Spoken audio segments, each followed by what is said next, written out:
Hola, buenas tardes.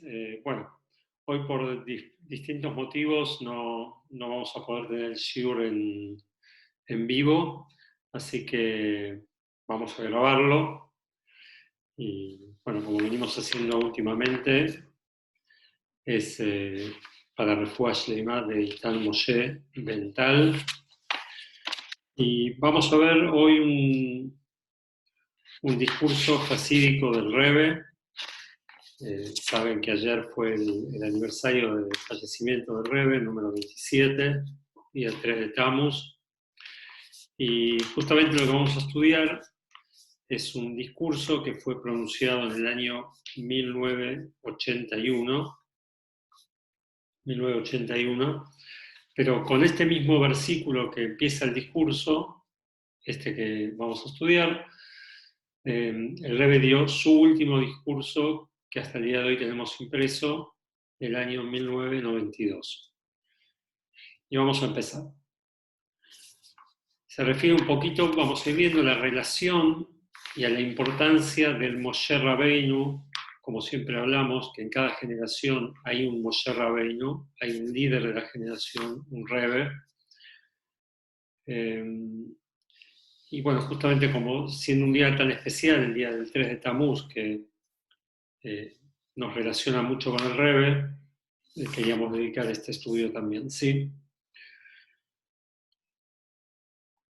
Y dice así, Beatat etzabet bene Israel, el versículo dice, y vos vas a ordenar al pueblo de Israel, Beikhu eleja, Shemen Zaitzach, y van a tomar para vos, Dios le está hablando a Moshe, vos vas a hablarle al pueblo de Israel, diciéndole que traigan para Moshe, aceite puro de oliva, tiene que ser molido, la Maor para la luminaria, Lealot Nertamid, para poder con ello prender una vela eternamente, constantemente.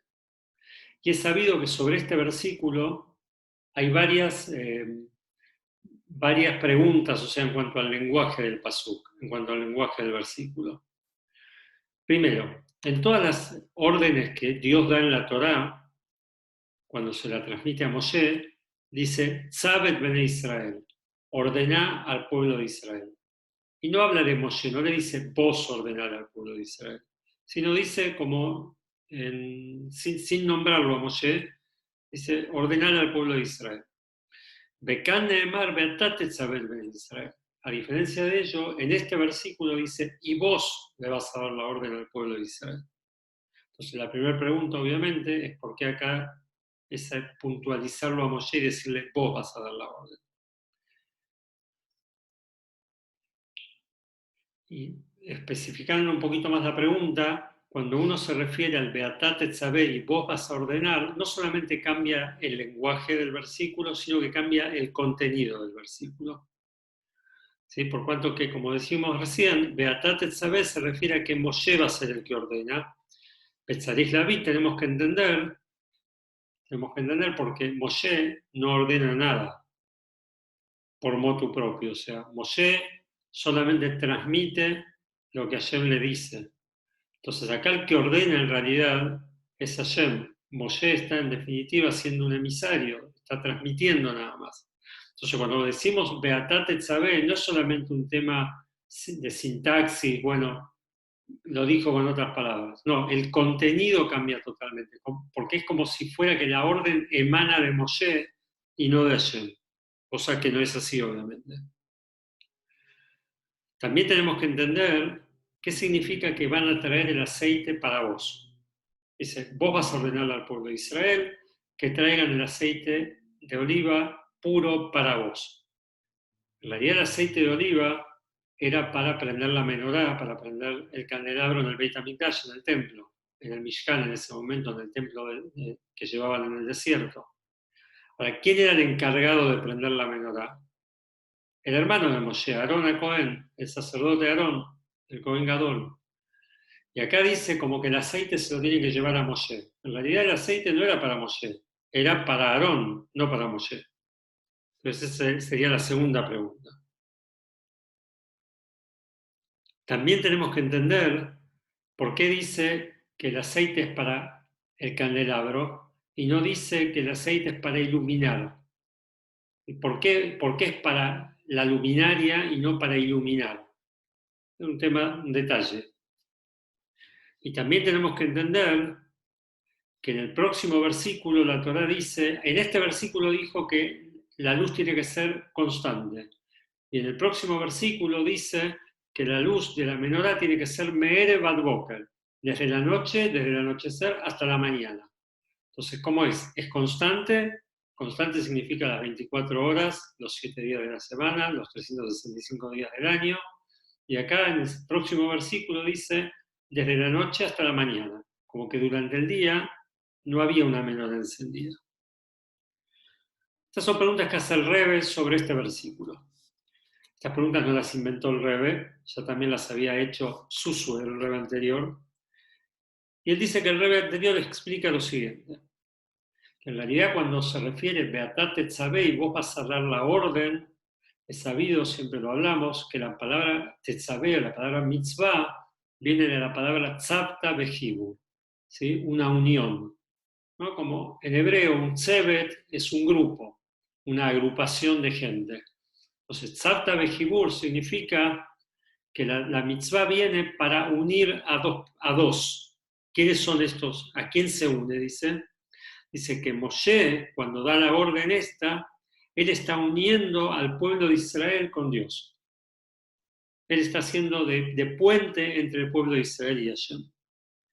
Y a través que Moshe influencia sobre el pueblo de Israel, que los une con Dios, a través de ello, no solamente que el pueblo de Israel se ve beneficiado y elevado por su cercanía con Dios, sino que Moshe mismo recibe una elevación espiritual por el hecho que el pueblo de Israel se une con Hashem. Dice que Moshe, bueno, esto es muy sabido, que Moshe y el pueblo de Israel son comparados con la cabeza y el resto del cuerpo, o las piernas, digamos, los pies. Que Moshe es la cabeza, como está escrito que un Rebe es Rosh Bene Israel, es la cabeza del pueblo de Israel, y el resto del pueblo son los distintos órganos del cuerpo, incluso las piernas. Como está escrito en el versículo, Moshe le dice a Dios en determinado momento, hay 600.000 pies o pares de pies, son 600.000 pares de pies el pueblo con quien yo estoy. O sea, como que lo llama regel, lo llama pies al pueblo. Y Moshe es la cabeza de todos ellos. Y del mismo modo que en el ser humano la cabeza sin los pies, sin el cuerpo, no va a ningún lado, ¿sí? No llega a ningún lado, necesita del resto. Del mismo modo, dice Moshe, él tenía también su espíritu, su neshama, obviamente, y su trabajo en la tierra era devolver la neshama de una manera más elevada de la que vino a la tierra, una manera mejorada. Como dijimos, siempre decimos que nos mandaron a la tierra para cumplir una función, para refinar el mundo, pero también para refinar nuestras almas. Dice que lo mismo sucede con Moshe, obviamente. Ahora bien, ¿cómo se refina el alma de Moshe? Obviamente a través de su cumplimiento de las mitzvot, pero también a través de ser de puente, de hacer de puente entre el pueblo de Israel y Dios. O sea, esta es una de las mitzvot que tiene Moshe. O sea, como que Moshe se eleva a través del pueblo de Israel. El pueblo de Israel son los pies de Moshe y son los que lo hacen avanzar en su trabajo espiritual.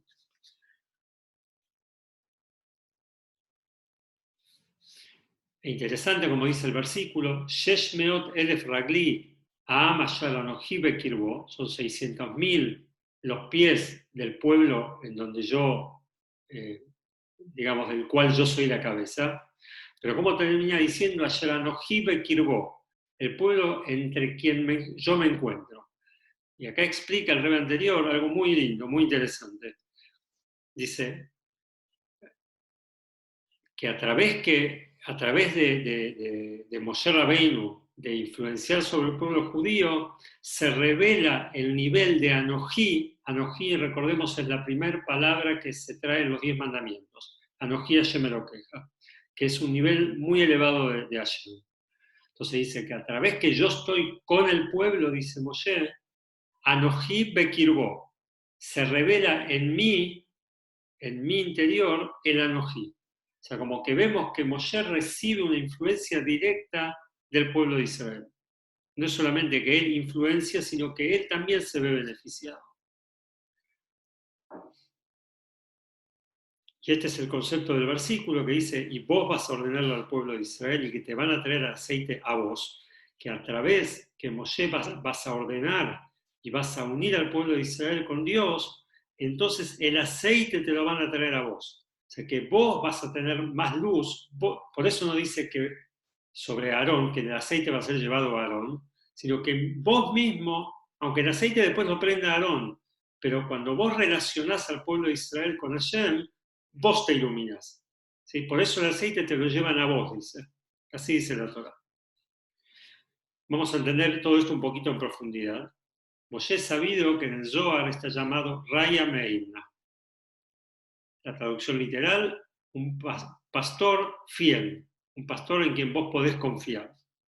Y sobre esto hay dos explicaciones. Uno es que es un pastor fiel, como acabamos de decir, y que él es aquel que da la parnasá y da la comida, se ocupa de que cada uno de su rebaño tenga todo lo que necesita, pero también tenga todo lo que necesita con respecto a la fe. O sea, él da de comer o fortalece la fe del pueblo judío. Que la fe que naturalmente tiene el pueblo judío, ya sabemos que nosotros, el pueblo judío, nos llamamos Ma'aminim, Benei Ma'aminim, somos creyentes, hijos de creyentes, o sea, ya es algo natural en nosotros, o sea, tenemos una fe ya natural. De todas maneras, puede ser que esa fe la tengamos de una manera, como se dice, no internalizada, sino es una fe que tenemos de manera exterior o no lo tenemos asimilado interiormente. Tenemos una fe, pero no está asimilada en nosotros. ¿Y cuál es la función de Moshe? Moshe, un pastor, le da de comer al ganado, le da de comer al rebaño. Quiere decir que lo que está afuera hace que entre dentro del animalito. Dice, lo mismo hace Moshe con nosotros. El Rebbe de cada generación, el Moshe de cada generación, lo que hace es que la fe que nosotros tenemos por naturaleza entre dentro de nosotros, ¿sí? Se internalice.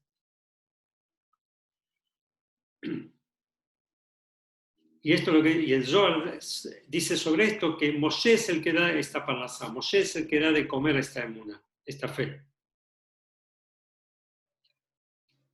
Y sigue diciendo el Rebbe anterior que este concepto que Moshe es un pastor fiel también se refiere, como acabamos de decir, al Moshe Rabbeinu de cada generación. El Zohar lo llama Itpastuta de Moshe Shebeholdor. ¿Sí? La continuidad de Moshe en cada generación se refiere al tzadik de cada generación.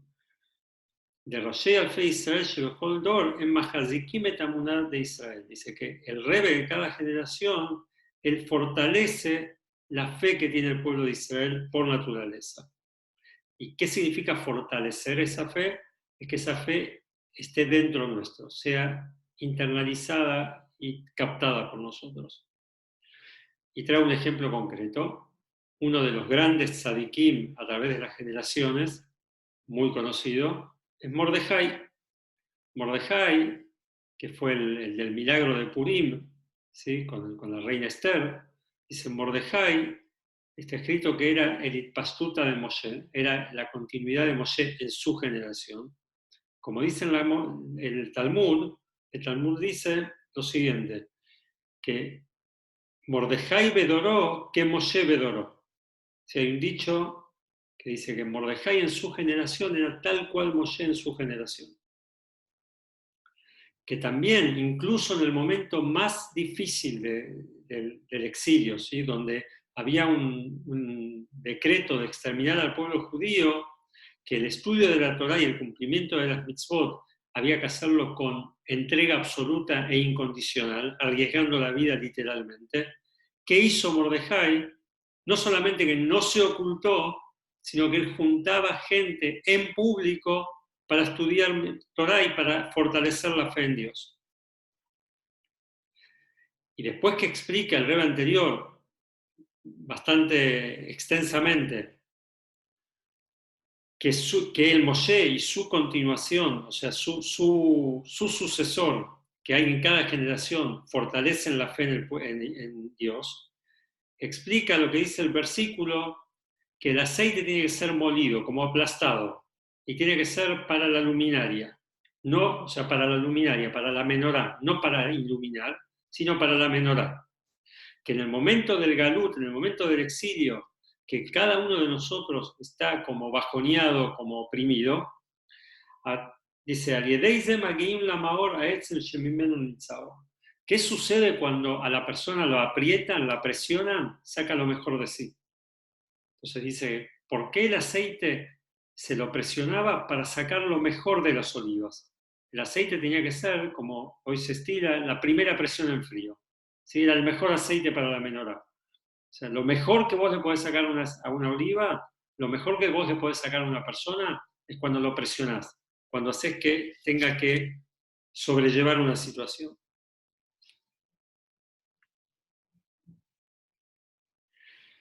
Sigue explicando en el Mahamar, en el discurso del Rebbe anterior. Hasta ahora el Rebbe está repitiendo el discurso del Rebbe anterior.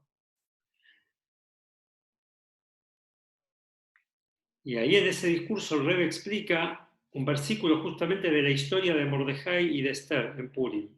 Hay un versículo, que ya lo nombramos también varias veces, Bekibera y Eudim Taller Genulazo. Es sabido, está explicado que en Purim los Yehudim terminaron de recibir la Torá de una manera absoluta. Es muy interesante este punto, no lo trae acá, pero recuerdo haberlo estudiado, lo estudiamos con ustedes, que está escrito en el Talmud que cuando Dios entregó la Torá al pueblo de Israel, los obligó a recibir la Torá. ¿Qué significa los obligó a recibir la Torá? Cuenta el Talmud que les puso la montaña, el monte Sinaí, sobre sus cabezas, lo levantó al monte Sinaí entero, lo puso sobre el pueblo y les dijo, si van a aceptar la Torá, ok, está todo bien con ustedes. Ahora, si no van a aceptar la Torá, voy a dejar caer la montaña y acá van a quedar enterrados. Sobre esto pregunta el Talmud, ¿qué clase de trato es ese? O sea, Dios nos vino a ofrecer la Torá, vino al pueblo judío, a cada uno de nosotros a ofrecernos la Torá. Y nos cuenta el Talmud que en realidad los forzó a recibir la Torá. O sea, te ponen un revólver en la cabeza y te dicen, o haces esto o te mato. Entonces, obviamente la respuesta va a ser, bueno, hago lo que vos me digas, ¿sí? Ahora bien, ¿es una manera justa de Dios de manejar el mundo? O sea, está escrito y está explicado en todos los libros, de la Kabbalah, del Musar, de la ética, en todos los libros, que existe el premio y el castigo. En la ley, el Rambam lo trae claramente, existe el premio y el castigo. Uno hace las mitzvot, tiene una recompensa, uno no hace las mitzvot, no tiene la recompensa. Pero qué manera de encarar una relación es la de Dios, de decir, bueno, les pongo la montaña sobre su cabeza y si no acá van a terminar su vida. Contesta el Talmud que en realidad, el Talmud contesta que en realidad los judíos recibieron la Torá con plena de corazón en la época de Purim. O sea, empezaron a recibir la Torá en Shavuot, como ahora vamos a ver, pero terminaron de recibirlo en Purim. Y ahí nadie los obligó. Ahí en realidad fue una decisión de ellos.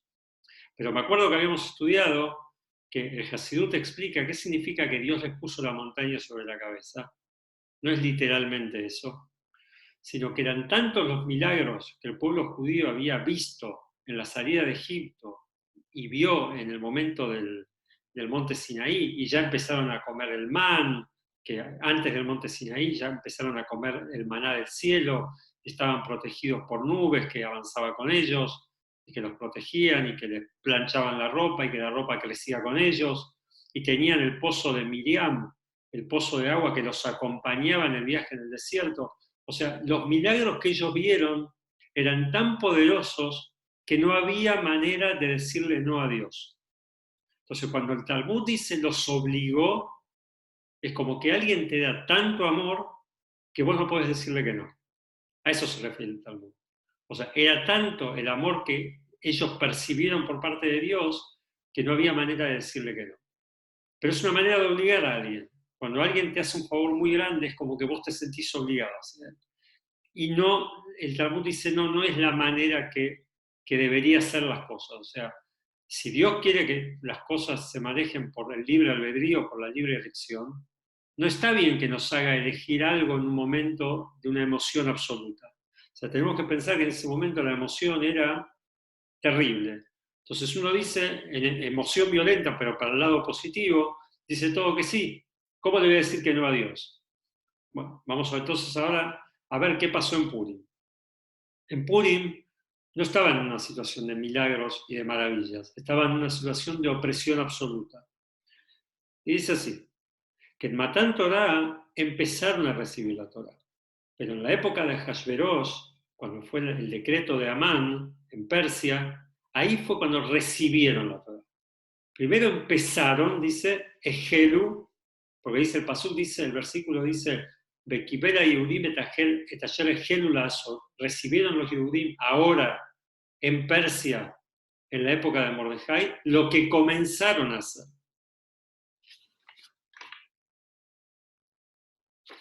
¿No? Como dicen los sabios, que empezaron a cumplir los Yehudim con las mitzvot que ya habían recibido. Que el concepto este que nos contamos siempre, que en el momento de la entrega de la Torá, ellos primero dijeron vamos a hacer y después vamos a entender, Naaseh Benishma, eso fue solamente que ellos aceptaron la Torá. Pero en el momento de Ahasverosh, en el momento de Persia, donde fue el milagro de Purim, ahí dice Kiemu, dice ahí cumplieron lo que aceptaron. Cumplieron lo que aceptaron. Que aparentemente esto es algo maravilloso. ¿Por qué? Increíble. Porque en Matán Torah, en el momento de la entrega de la Torah, los Yehudim estaban en un nivel, estaban excelsos, un nivel exaltado, totalmente maravillado por todo lo que veían.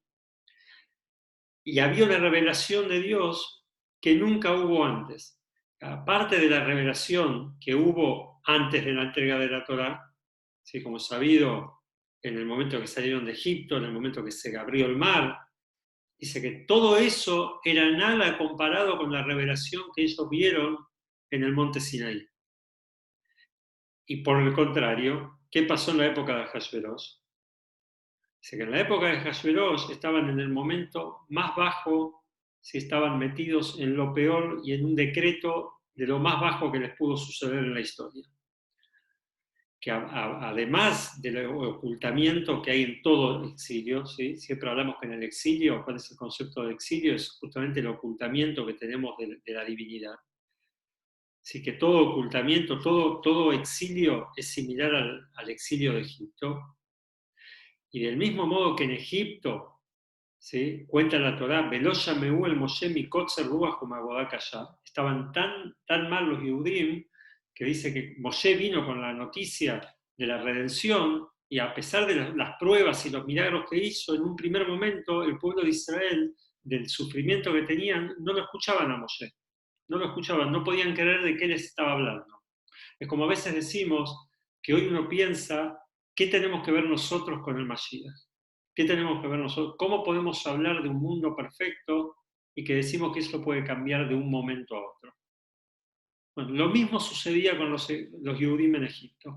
O sea, no podían creer que en poco tiempo iban a estar del otro lado. No lo podían creer. Dice, así es en cada exilio. Así que en cada exilio tenemos obstáculos que pasar. Entonces, en ese momento, cuando fue lo de Amán, cuando fue el milagro de Purim, el exilio estaba como muy duro, había una oscuridad absoluta. Y a pesar de ello, dice, en el momento de la Torá, de la entrega de la Torá, cuando los Yehudim estaban con un despertar espiritual muy grande y con revelaciones divinas muy importantes, ahí solamente fue el principio de toda la historia. Pero cuando se selló el pacto, en el momento del decreto de Amán, en el momento de Purim, en el peor momento del pueblo judío.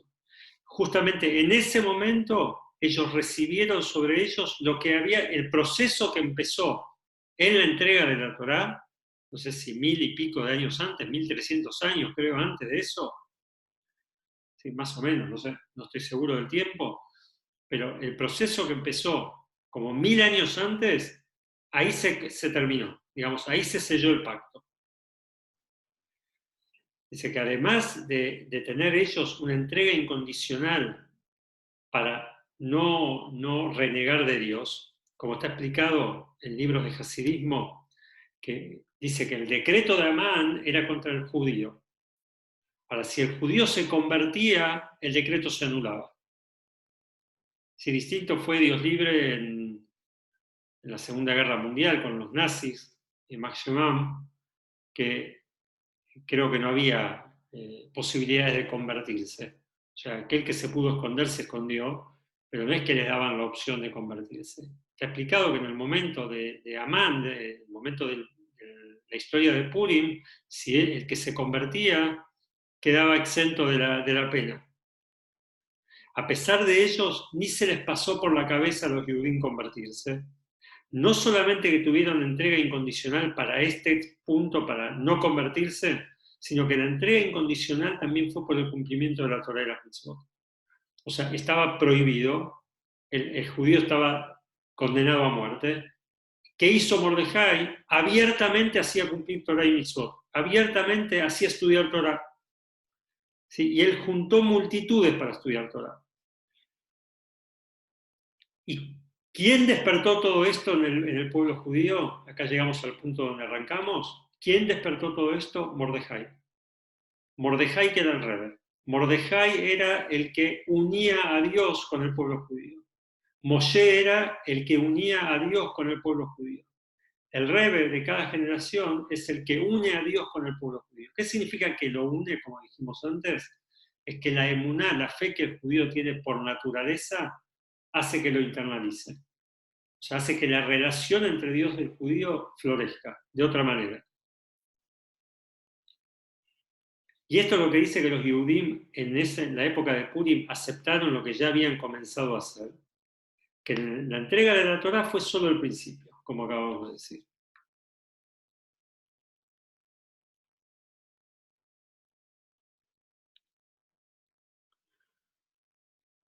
Bueno, dice así. Una de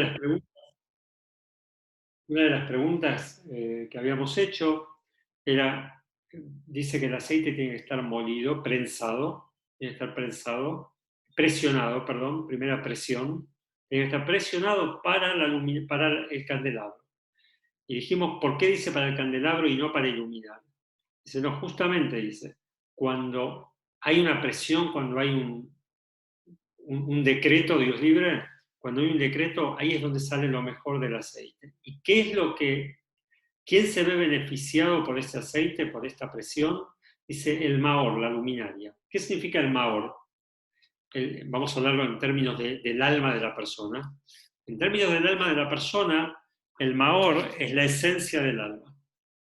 En términos del alma de la persona, el Maor es la esencia del alma. O sea, como vos tenés la esencia de algo y tenés lo que aquello, esa esencia emana. Un ejemplo simple, siempre se trae el sol. Tenemos el sol, que es la fuente de la energía, la fuente de la luz, y tenemos la luz. Y tenemos la luz que nos llega a nosotros.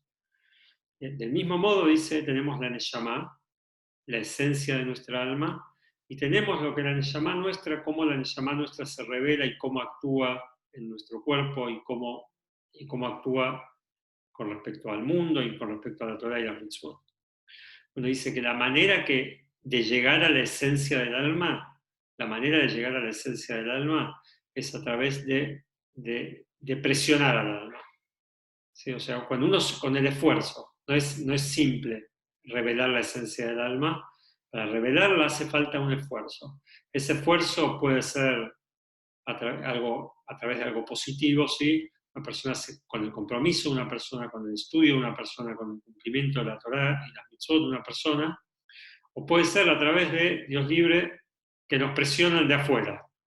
¿Sí? Siempre pedimos que la presión venga de nosotros, o sea, que que tengamos una exigencia, que seamos autoexigentes con nosotros mismos, ¿no? Para poder revelar el alma. Ahora bien, como sea, dice, lo que queremos explicar acá y relacionarlo con el día de ayer, el día de Gimel Tammuz, el fallecimiento del Rebbe, es que, bueno, esto es algo que lo digo yo lo digo personalmente, también lo dice mucha gente. Yo creo que hay muchísima gente, entre ellos ustedes que estudiamos, con quienes estudiamos regularmente. Ayer me tocó ir a jugar al fútbol y poner varios tefilín. Bueno, esa persona que se puso los tefilín, yo que en su momento empecé a estudiar la enseñanza del Rebbe, empecé a estudiar la Torá, ¿sí? Todo por la influencia del Rebbe. Capaz que muchos de ustedes, eh, tal vez sabiéndolo, lo saben, pero a veces inconscientemente ni se dan cuenta de la influencia que tuvo el Rebbe en nuestra generación. O sea, yo siempre no me canso de repetir que el Rebbe, así como los profetas, a un profeta se lo llama un meyugá. Un meyugá, alguien que está fuera de los cabales, digamos, alguien que no se comporta de una manera natural. ¿Sí? El Rebbe era un meyugá. El Rebbe, cuando empezó con sus ideas de llevar la Torá a cada yehudí, a cada judío, era algo totalmente impensado. Y hoy en día existen muchísimas instituciones, ¿sí? Que si bien hoy tienen su línea y el Rebbe no quería ser, como se dice, monopólico en esto, hay una historia conocida que con el Rebbe anterior, creo, o el padre del Rebbe anterior, que había pedido a sus alumnos que hicieran una imprenta para imprimir libros de Torá, y ellos fueron con la queja al Rebbe que justo enfrente o cerca de donde ellos pusieron la imprenta, había otro grupo que no eran de Hasidim que también habían puesto una imprenta, ¿no? Como una competencia, llamémosle. Y el Rebbe les decía que está bien, que esa es la idea. La idea es justamente inspirar a otros, no necesariamente que todos sean alumnos directos del Rebbe. ¿No? El tema es inspirar a otros, ¿no? Y hoy hay muchísimas instituciones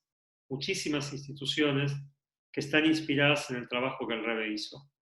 Creo que la otra vez contamos que del libro El Rebbe, justamente, una historia de una entrevista que tuvo el escritor del libro, que es un periodista, el rabino Telushkin, no sé si es rabino, perdón, no me acuerdo el nombre, se llama Telushkin de apellido, y el libro este es muy recomendable, muy lindo, y está en español. Y él cuenta que una vez, en una entrevista que tuvo con un líder del judaísmo reformismo, el reformista, él le dijo que en realidad el movimiento reformista en Estados Unidos se la pasa mandando gente a Chabad, se la pasa mandando gente para que aprenda en las instituciones del Rebbe. Dice que yo, sorprendido, le pregunté qué significa eso, son diametralmente opuestas las maneras de ver y todo.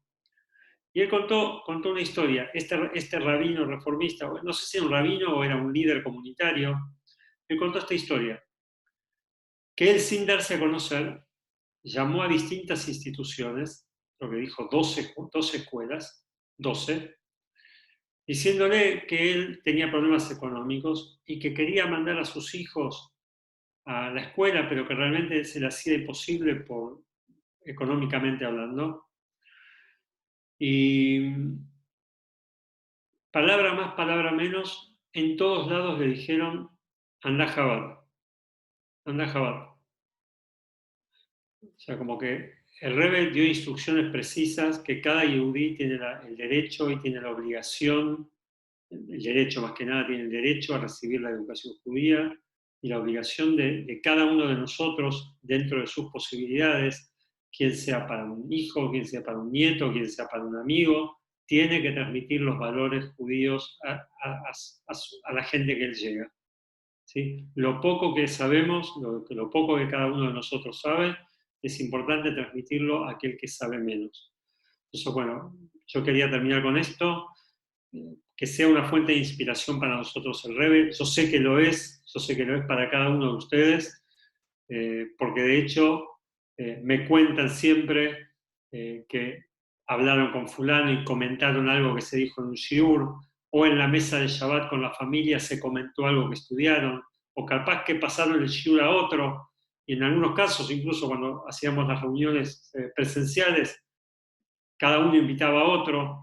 Bueno, yo creo que eso es lo que tenemos que, que es llevarnos del Rebbe, saber que Él está con nosotros al día de hoy, aunque no está físicamente bien explicado en el Tania, el Sadik, cuando desaparece de este mundo físico, está en el mundo, eso está traído del Tan, del Zohar, de la Kabbalah, está en el mundo más que antes, porque no tiene las limitaciones del cuerpo. Entonces, bueno, les mando un abrazo, que todos tengamos la posibilidad de conectarnos con el Rebbe, con sus enseñanzas, ya sea a través de las instituciones del Rebbe, a través de otras instituciones, no importa, que nos podamos conectar con sus enseñanzas, con las enseñanzas de la Torá, y que todo esto sea meritorio para refugiar más de todos aquellos que necesitan, de Ital Moshe Bental, y de que tengamos el mérito de recibir pronto nuestros días el Mashiach, cosa que hoy no entendemos, igual que los Yehudim no entendían en Egipto y no podían creerlo, pero bueno, que eso se haga una realidad pronto en nuestros días.